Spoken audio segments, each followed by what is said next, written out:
Well let's talk about roles and responsibility of IT officers. बहुत ज़्यादा questions आ रहा है, क्वेरी आ रहा है कि आईटी ऑफिसर्स का रोल क्या होता है, वर्क प्रोफाइल क्या होता है, काम क्या करना होता है।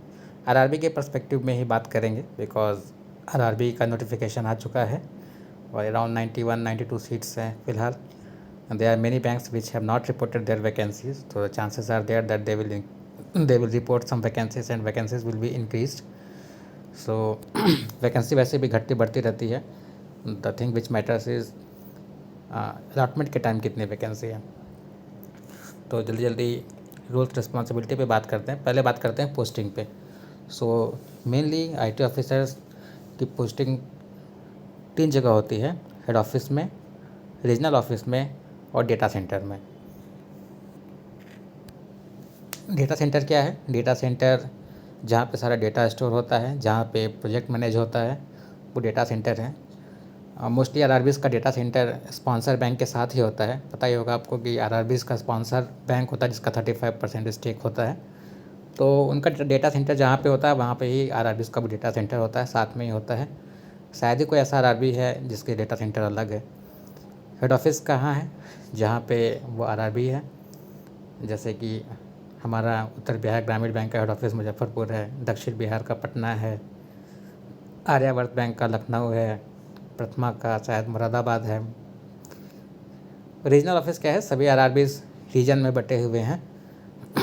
जैसे यूबीजीबी के 14 रीजन है, हर रीजन का एक रीजनल ऑफिस है।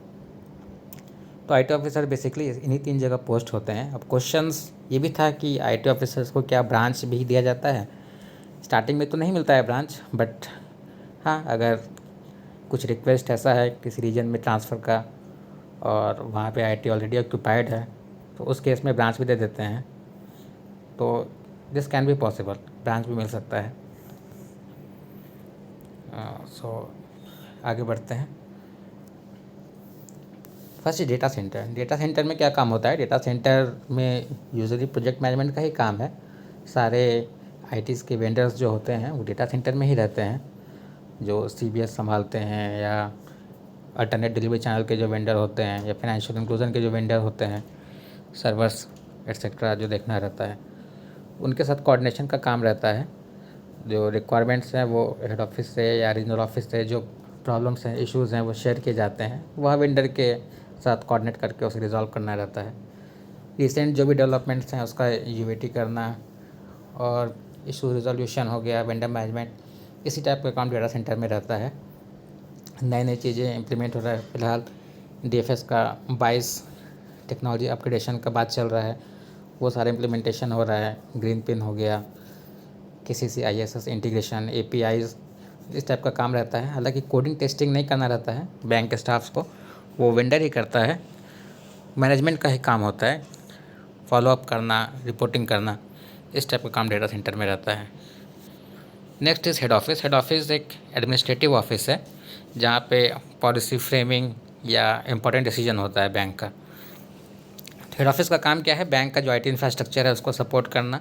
बिलिंग का काम मेनली हेड ऑफिस से ही होता है। जो बहुत सारे वेंडर्स हैं जो बैंक के लिए काम कर रहे हैं उनका बिल प्रोसेस कराना, ये हेड ऑफिस में काम होता है। फिर एएमसी वेंडर्स होते हैं जो कि हार्डवेयर आईटी के हैं, डेस्कटॉप, कंप्यूटर, प्रिंटर्स, वो सारे एएमसीज़ में रहते हैं। तो उनके वेंडर वहाँ पे अगर कोई कॉल लॉज हो रहा है या कुछ इश्यूज़ रिपोर्ट किए जा रहे हैं उसको रिज़ॉल्व कराना, फॉलोअप कर लेना। नेटवर्क में अगर कुछ इशू है तो उसको रिज़ॉल्व करना वेंडर के थ्रू। यहाँ भी वेंडर का ही सारा काम है, आपको बस मैनेज करना। IT officer need to manage only, और खुद जाके नहीं करना होता है, वेंडर के थ्रू करवाना पड़ता है काम। एनएसीएच एंड एनपीसीआई ये क्या प्रोडक्ट्स हैं? एनपीसीआई के जितने प्रोडक्ट्स हैं उसको हैंडल करना होता है। एनएसीएच हो गया, बहुत सारी जगह पे एटीएम भी आईटी को दे दिया जाता है, या अल्टरनेट चैनल्स जो होते हैं एईपीएस, आईएमपीएस, नेफ्ट, ये सब भी आईटी ही देखता है। बहुत जगहों पे ये सब आईटी नहीं देखता है, अलग डिपार्टमेंट होता है इनका। और आरएफपीज़, अप्रूवल्स, इसी टाइप के काम होते हैं। आईडी क्रिएशन, जो न्यू ज्वाइनिस होते हैं उनका आईडी बनाना, आईएस ऑडिट्स होते हैं उसके कुछ पॉइंट क्लोजर होना होता है, वो सब हेड ऑफिस के थ्रू किया जाता है। कंप्लायंस कर लेना, सारा कंप्लायंस कल्चर है बैंक में, कंप्लायंस करवाना, दिस मच टास्क, ये सब हेड ऑफिस का है। फिर आते हैं रीजनल ऑफिस में। रीजनल ऑफिस ब्रांच लेवल पे ज़्यादा काम करता है। ब्रांच लेवल का सपोर्ट जो है एक पर्टिकुलर रीजन में वो रीजनल ऑफिस से होता है। इनका मेनली काम होता है पावर इन्हेंसमेंट का, आईडी ट्रांसफ़र का। यूजुअली क्या होता है कि बैंक में स्टाफ का शॉर्टेज है, तो कहीं पे स्टाफ अगर नहीं है और कहीं दूसरे जगह से स्टाफ जा रहा है, तो उसकी आईडी उस पर्टिकुलर ब्रांच के लिए ही मैप्ड होती है।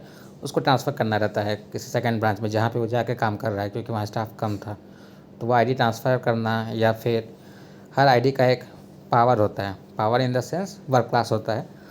वर्क क्लास पे ही कुछ अमाउंट का ट्रांजैक्शन अलाउ होता है। जैसे किसी पर्टिकुलर वर्क क्लास पे 20,000 का ही ट्रांजैक्शन अलाउड है, बट एट अ टाइम 50,000 का ट्रांजैक्शन करना है, और हायर वर्क क्लास वाला ऑफिसर इस समय नहीं है ब्रांच में, तो वो रिक्वेस्ट करता है कि उसका वर्क क्लास बढ़ा दिया जाए ताकि ट्रांजैक्शन कर सके वो। तो इस टाइप का काम एडमिनिस्ट्रेटर होता है रीजनल ऑफिस से। और जो हम लोग हेड ऑफिस में बताए थे कि नेटवर्क और हार्डवेयर रिलेटेड इश्यूज़, उसका कॉल लॉन्च करना, ब्रांचेस को सपोर्ट करना, ब्रांचेस से फीडबैक लेना, डेटा सेंटर या हेड ऑफिस से कोऑर्डिनेट करके जितने भी इश्यूज़ है ब्रांच के वो सब रिजॉल्व कराना, टेक्निकल सपोर्ट, आईडी ट्रांसफ़र, यही सब काम है रीजनल ऑफिस में भी। तो बेसिकली इसमें कहीं पे भी बहुत ज़्यादा टेक्निकल काम नहीं है, मैनेजमेंट का ही ज़्यादा काम है, जहाँ आपको वेंडर के साथ मैनेज करना है।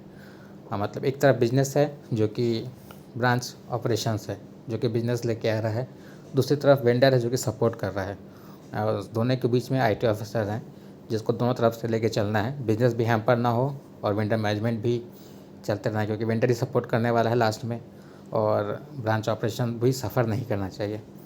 सो ये था rules and responsibility of IT officer. बहुत सारा रिक्वेस्ट आ रहा है क्योंकि अभी नोटिफिकेशन आ गया है, तो वीडियोस का और रिक्वेस्ट आ रहा है। तो जैसे जैसे आप लोग का रिक्वेस्ट मिलता जा रहा है मैं वीडियो बनाता रहूँगा, डालता रहूँगा। तब तक के लिए बाय बाय। अगर आपने सब्सक्राइब नहीं किया तो सब्सक्राइब कर लीजिए। Thank you so much.